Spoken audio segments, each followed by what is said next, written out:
Wisdom can't be given to anyone. I don't know how it comes about. I don't know who gets it. I don't know who is worthy of it. And I suppose you could, let's just say those who have wisdom are like freaks of nature, like Michael Jordan, like Tiger Woods, like Muhammad Ali. We don't know how it works. At least I don't know. And it's something I've always said to people for the past like 50 years. Listen, if wisdom was easy to give, someone like the Buddha would have done it himself. Jesus would have done it. Hello, Abi. How are you? Good, thank you.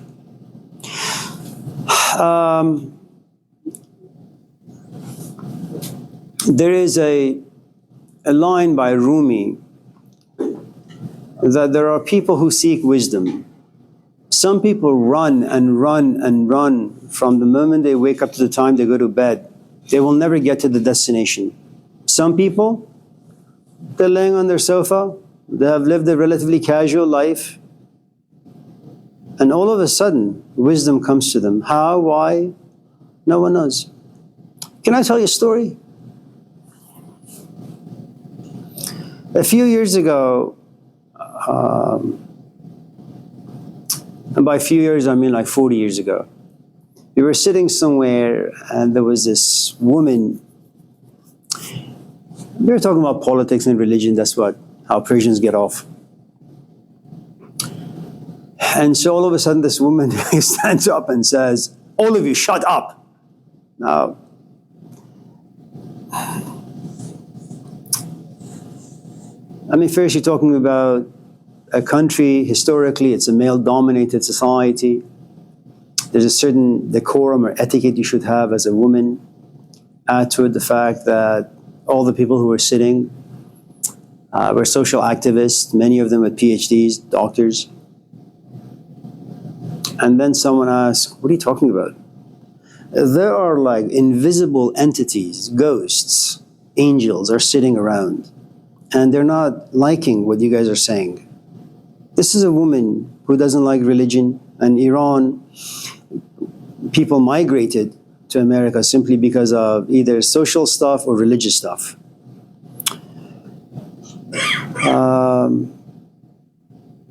And then after 5 minutes of her chit-chat, she passes out. She's taken to the hospital.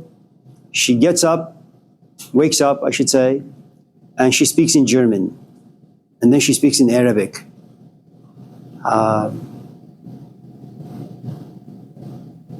And then she passes out. And then she has all these beautiful experiences.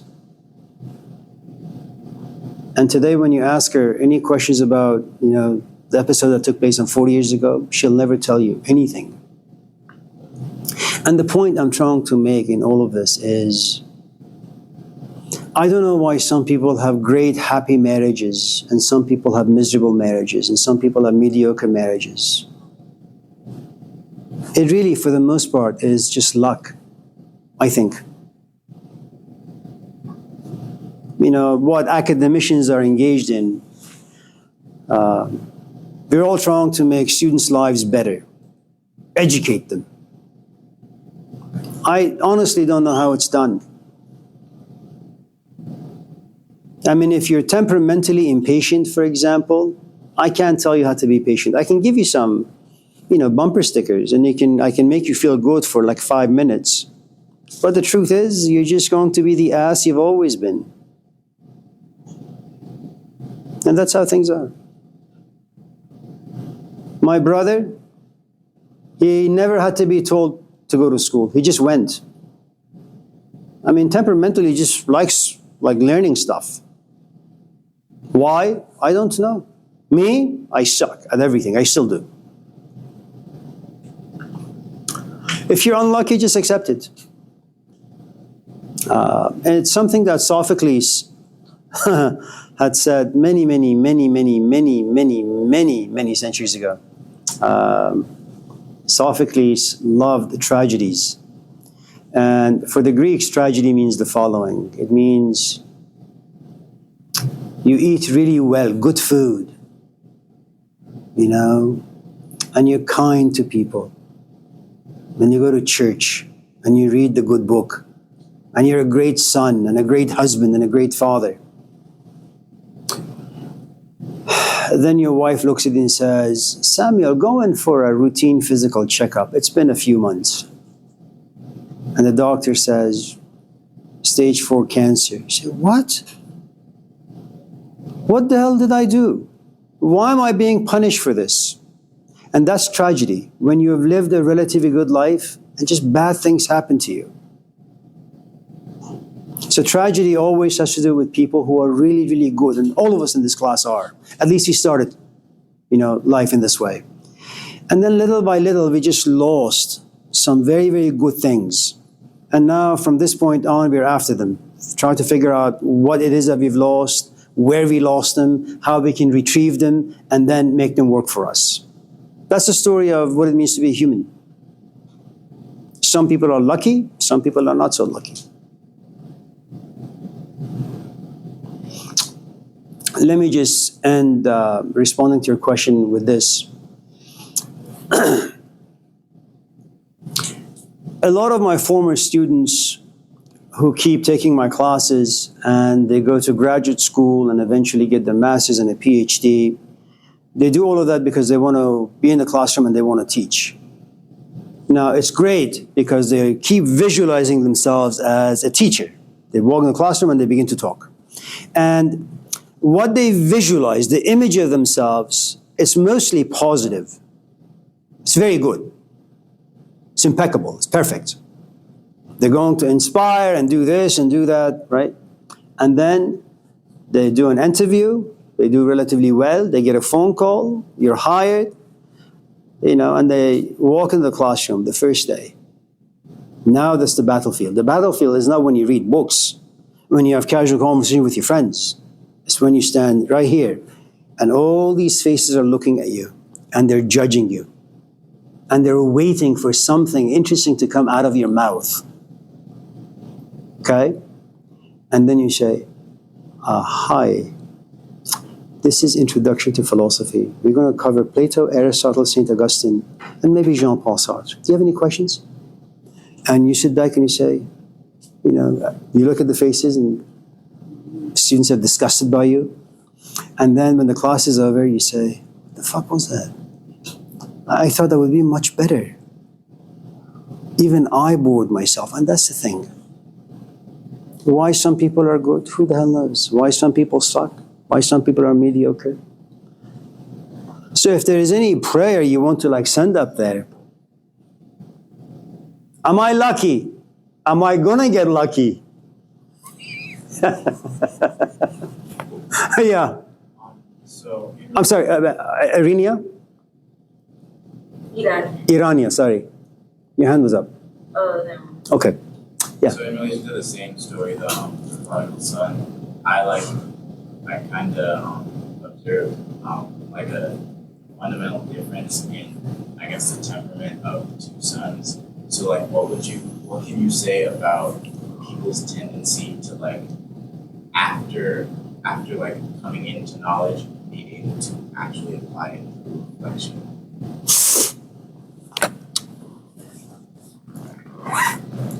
Applying wisdom to your life is very, very difficult because you're in the grips of temptations and lust and greed and not getting caught by yourself or by another. It doesn't matter what it is. You may think yourself to be intelligent, creative, smart, insightful, but then you come upon a question on an essay where you realize you just can't do it.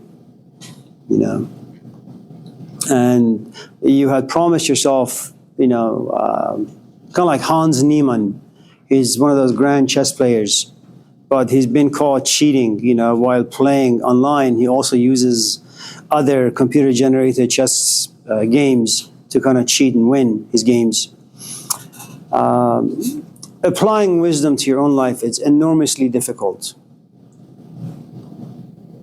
And then passing that wisdom to another, it's even more difficult. We don't know how it's done. We have a saying in Persian, never look for three things. I don't know if I can remember all three, but Don't look for people who are wise, because you'll be disappointed. Don't look for a wise person who can put to action the wisdom that lives in him or her. You will also be disappointed. Jesus has a good amount of wisdom, but he can't make his disciples wise.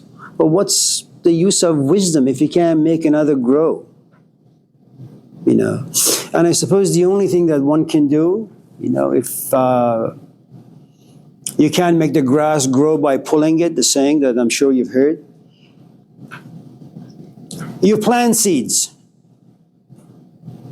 Without seeds, nothing can grow. But once you do plant the seed, you have to wait for the seed to grow according to its own nature. All you can do with wisdom is, it's a seed, you just put it somewhere. And you just hope that it's not crushed. You hope that it gets light, some warmth, some food, and eventually it grows. And when it grows, it's not stepped upon.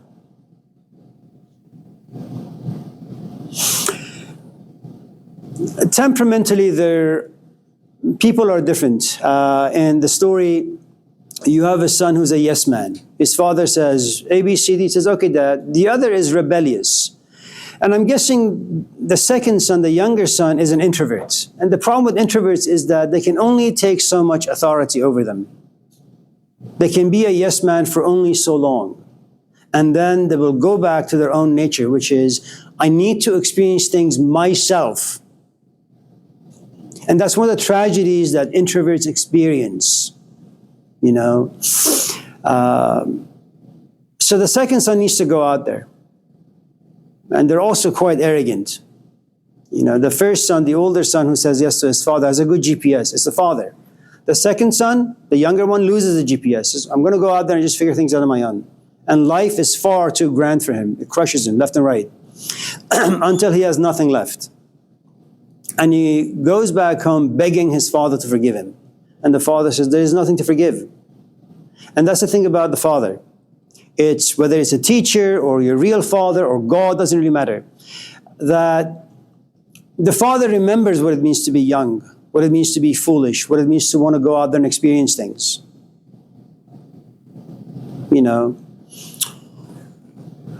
And so forgiveness for him comes very, very easily because he hasn't forgotten his past.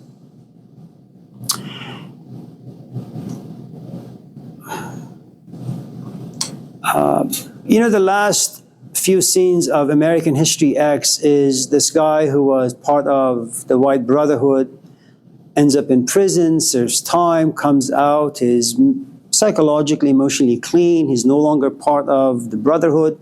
He's now there to rehab himself, other people who like him, especially his brother, who's now joined the gang. His brother, of course, gets shot. I think he dies. If, for example, the scene did not end that way, that he would actually sit with his brother and talk to him about this stuff, if he would have the power to make changes, structural, concrete changes in his brother, so that he would never, ever be tempted to join such gangs. There was a book that was written some years ago. It was by an Indian who taught University of Washington, I think, or Chicago, sorry. It's called Gang Leader for a Day. For those of you who haven't read the book, it's a beautiful book. Yes, it's a great, great book. Came out hardback, I think maybe 30 years ago or so.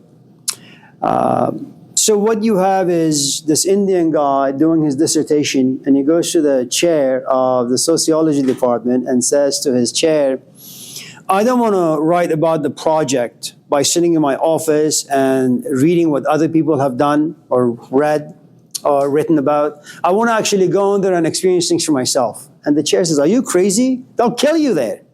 You're not black. You're talking about the projects. Tough neighborhood. No, I'm willing to take a chance. And like a cockroach or a virus, he slowly gets himself in until after many, many, many months or maybe years, he gets a chance to meet the person who heads this entire thing. And what they do is they get some drugs, the kids are given these bags, they get on their bikes or cars or jets, they go to these rich neighborhoods and they sell them. And they bring the money back, they give it to this leader. And he says, I know, you and perhaps other people look at us as criminals and violent and this and that, but the truth is, look what I do with the money. He goes to Costco, buys food, buys diapers, buys formula, buys medicine, buys beds, and passes them around to his people, And he looks at this kid and says, this PhD candidate, and says, what you call immoral all of a sudden becomes very moral. Who can help us? People who live in rich neighborhoods don't help us. The government don't help us. The city council doesn't help us. We help ourselves. This is what we do. And he says, if you think my job is easy, why don't you take over for one single day? And the guy comes to understand how enormously challenging and difficult, nearly impossible it is. And the point I'm trying to make is, you can sit and read a lot of books about how the projects are and what happens to people who live there, and you can make all sorts of judgments about them. Or you can actually go and meet them in person and get to know their history and get to see who's actually running the show in that particular community. Okay? That is the second son, the prodigal son, the son who wastes. But the nice thing about the wasteful son is that he sins. He wastes a lot of things. And at a certain point he says, yes, I have wasted. And I feel bad for having wasted. It's like a lot of people who are just crummy. They get into relationships and they drive their companion away. And then time passes and they confide in their best friend. I shouldn't have done that to her or to him. I was just mean. I was stupid. Do you think I can get him back? And that's what the prodigal son is. That's really our story. That while you're engaged in whatever activities, you're blind. You can't see too well. But wait. There comes a time where sin will knock on your door and says, remember me? And now you catch yourself. And that really is the highest form of spirituality or religiosity. You don't need God, you don't need Jesus Christ, you don't need the Bible, you don't need the church. Something about you opens up. And you confess to yourself. You witness something in yourself. And that's what the prodigal son witnesses. And then he goes begging back. I'm sorry. And you can say that to yourself. You don't need to, even if you've committed a great amount of sins, if you have come to understand and accept, even if Jesus comes to you and says, I don't forgive you, you say, listen, Jesus, I don't really need you to forgive me. I have forgiven myself. And that's the beauty of the prodigal son. The second son, it's all theory. He doesn't know how it feels to say no to the father.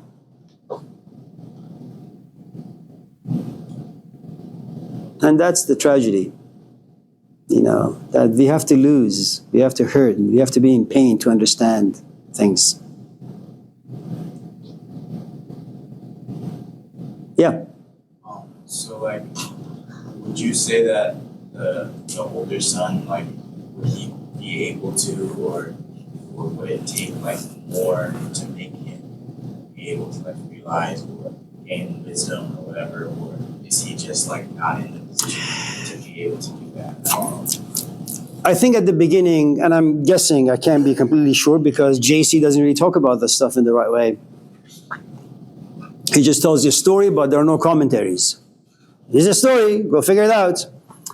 It's like your dad giving you $1,000 and you're only 10. He says, okay, son, go spend it. Well, what the hell are you going to spend this money on? Ice cream, candies, diarrhea, right? So I'm guessing that this younger son is very much like Moana. Do I say yes to my father, or do I follow the passion or the voice that lives inside me? There is this great conflict that lives in the younger son that the older son doesn't experience. There are going to be moments where the younger son looks at the older son and says, why can't I be like him? My father likes him. My father gives him a car. My father gives him responsibilities. He speaks highly of him, always very positive, always calls him in times of need. He doesn't look at me at all, and every time he looks at me and talks to me, he punishes me. If not physically, with language. Every time I ask him something, he says, get lost, you're going to waste it, you're no good. And so there's a good amount of envy that lives inside the younger son. And he says, I want to be like my older brother. And he tries. But that's not the way he works. That's not his software. He's meant to go out there and destroy things and eventually learn. The older son just says yes. He likes his father. He doesn't have that curiosity. He doesn't have that passion. The only passion that the older son has, perhaps, is, I want my father to like me, therefore I will do what he says. And plus, I see the sacrifices my father makes. This is the least I can do. The younger son says, my dad, my mom had sex, here I am. What the hell am I doing with my life? It's his fault. If my parents did not have sex, I wouldn't be here. And life is a tragedy. It's a condemnation. God is not the villain. My parents are.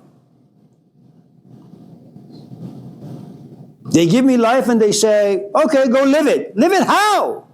Where? Who? Be yourself. The hell does that mean? Find your passion. Oh? What's your voice, son? None of this stuff makes any sense to him. But because the sort of animals that we are, we want stability. You don't want to go home to a companion who's either up or down all the time. You want someone who's always in the middle ground, the golden mean. Not too low, not too high. You want to go home knowing that there's going to be comfort and peace. You know? So the younger son wants to be like the older son, but he can't.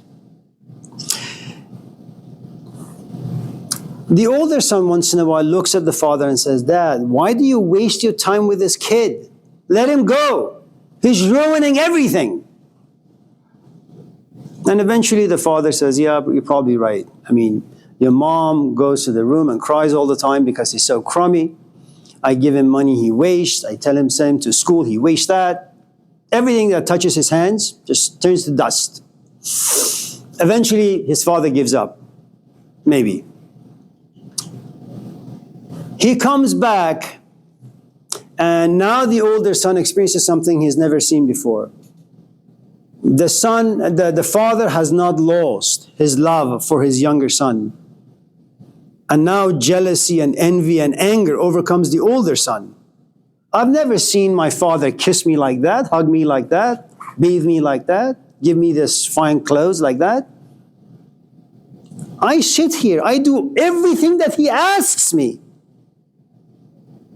He gives me like a Honda. This guy comes back after having wasted everything, gives him a Tesla. The hell? Now what you have in the older son is jealousy and anger and justice. This is not fair. I have a Honda, he has a Tesla. I only get like a casual hug. He hugs him and kisses him. Then time passes, the brothers make peace. And then once in a while they have guests at their house. And the conversation turns religious, political, about the human experience. Now the younger son begins to talk. And the older son sits back and says, oh my God, did he really go through all of that? How is he able to be so articulate? He expresses things so well. Now you have another envy. My brother is really insightful. When he talks, he makes things move. As Rumi would say, the mountains begin to dance. He's able to move stone with his language. And, it's the yo-yo syndrome. You have a brother who's very organized, you want to be like him, but you can't. Then you just hop on a train and you say, wherever it goes, I'll go with the train.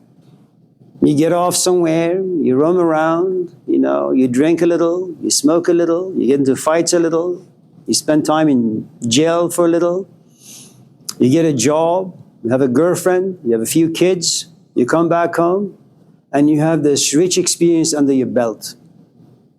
But the experience by itself is not enough. You have to be able to process the experience.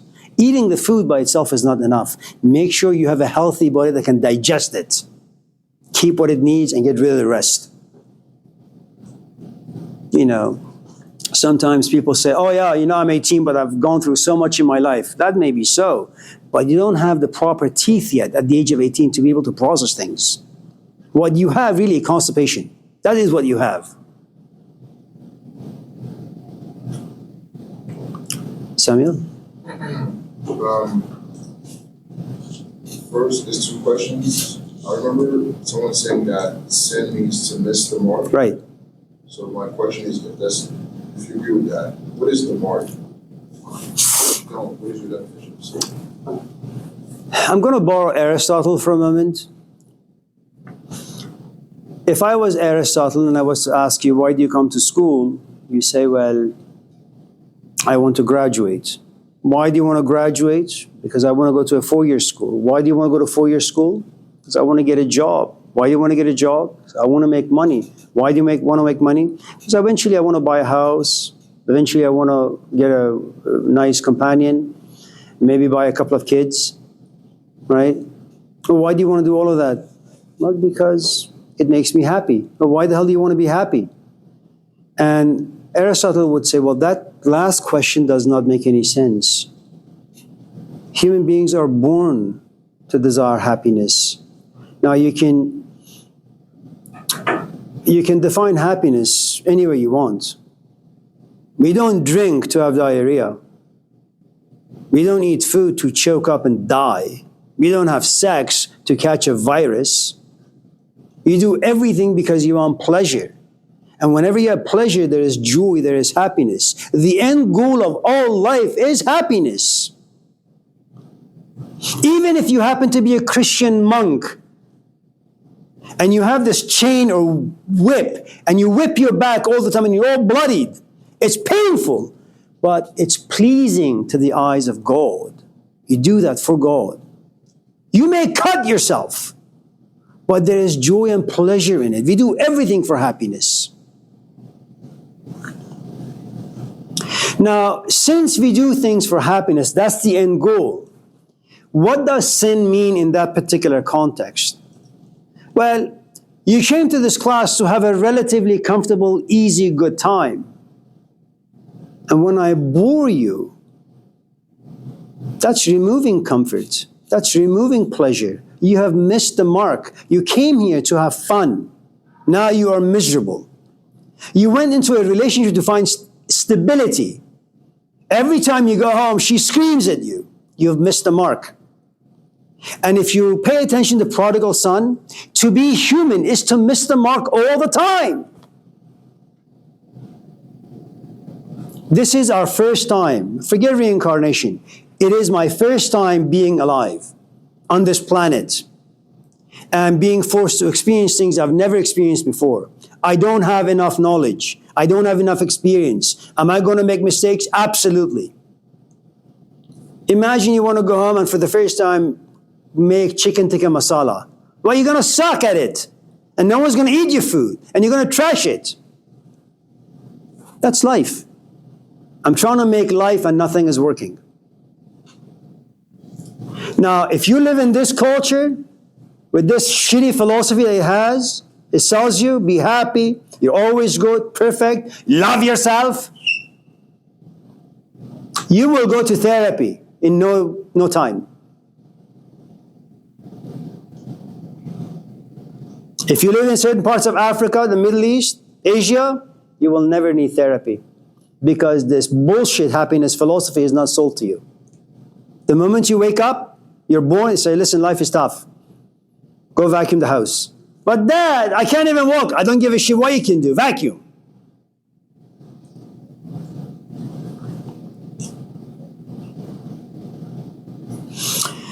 So that's the answer to number one. What's the two? Well, I said if you didn't agree completely with the definition, The definition is right. It's accurate. then I guess the new question would be, is it life more, okay, what's the difference between happiness and meaning? I guess we'll go that direction. It depends where you are. Uh,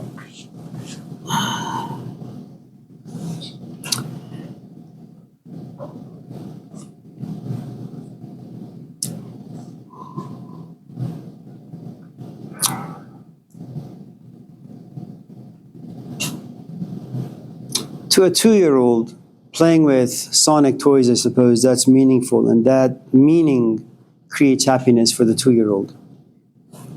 I can go to Target and buy you a Sonic toy and give it to you on Thursday. You're not going to find it very meaningful. You're not going to find happiness out of that meaning. You're going to say, what the hell is this? And you may even take offense to it, to my gift. Is he insulting me? The questions I asked, did he think like I'm a 2-year-old? I don't think well? Okay. So a good amount of meaning and definition for meaning and happiness really has to do with where exactly you are in life.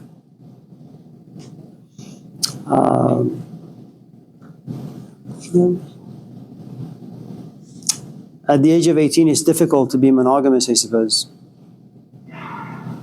And if someone says to you, you're 18, you should go around or just find someone and just marry them. You say, what? I'm 18. I want to go out there and test drive things. But at the age of 40 or 50, hopefully, if you're not Hugh Hefner, when someone says, why don't you find some stability, you say, oh no, I still want to test drive. Really? You're like 50, man, you're almost dead. Have you no common sense? No self-respect? So the point I'm trying to make is at different stages, the definition for meaning and happiness change. Allahu Akbar. Yes. Well, I've noticed a trend, but the most meaning I feel is when I purposely put myself through suffering, if that makes any sense. Maybe a tough exercise, studying when I don't want to, doing things that I want to. It's good. I mean, it depends what you're sacrificing for. I think when you're 20 and your girlfriend is an alcoholic and she's an addict of sorts, maybe abusive, emotionally, verbally, and because you're a good Christian, maybe a Catholic, you say, I'm going to give my time and my energy and this and that to heal my companion. That is what you sacrifice. At the age of 35, 40, when you're just worn out, you're exhausted, and that's what life does to all of us. You say, you know what? I've sacrificed enough. I'm going to sacrifice my relationship, taking care of this woman, so I can take care of myself. Now the definition of sacrifice changes. And now you're focused on something completely different.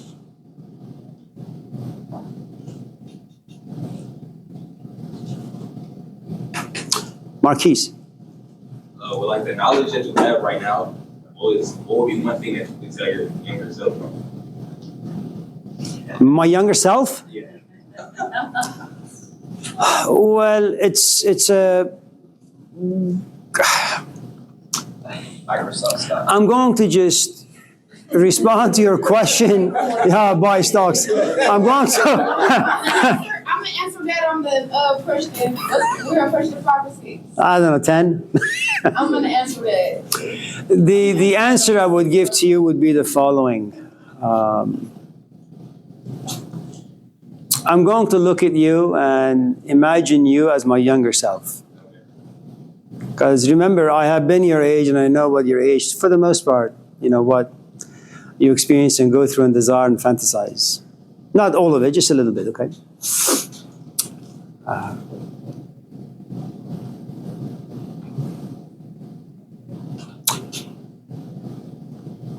Take school seriously. There may be ways to make money, okay? But cheap things usually don't last for too long. If you don't take school seriously and you goof around because you got a lousy friend and maybe lousy parents and maybe a lousy culture and maybe a lousy frame of mind, 19 will soon turn to 30.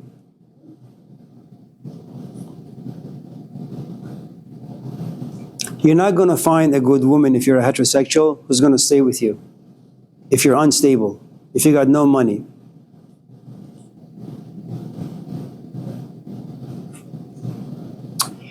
If you are 30 and you haven't finished school, that'll be your biggest regret. When you're 30, you're emotionally a little worn out, your plate may be a little full, and you want to put yourself back to school and maybe a little difficult. Right now, you can absorb things in 5 minutes. When you're 30, it'll take you a few days. Your frustration when it comes to academic work, maybe an hour. When you're 30, it may take you 5 hours.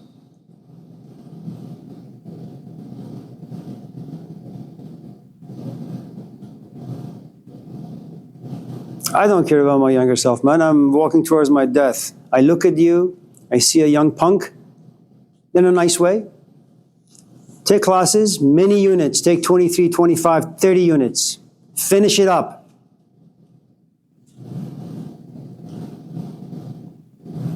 Some of us in this classroom are a bit older than you are. I started going to school when I was 40. You don't want to be that.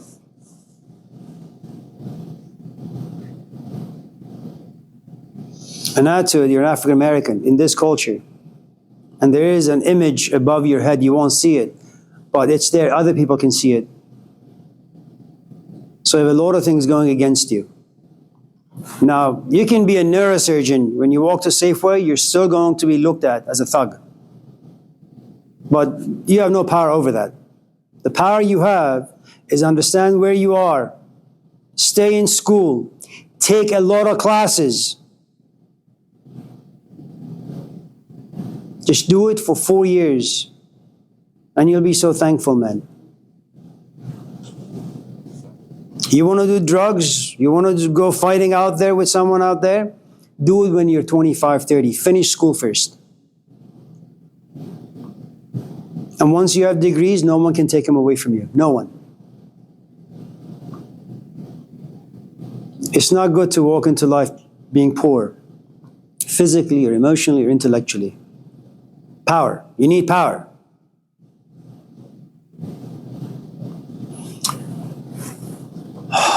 Allahu Akbar. Ashhadu an la ilaha illallah.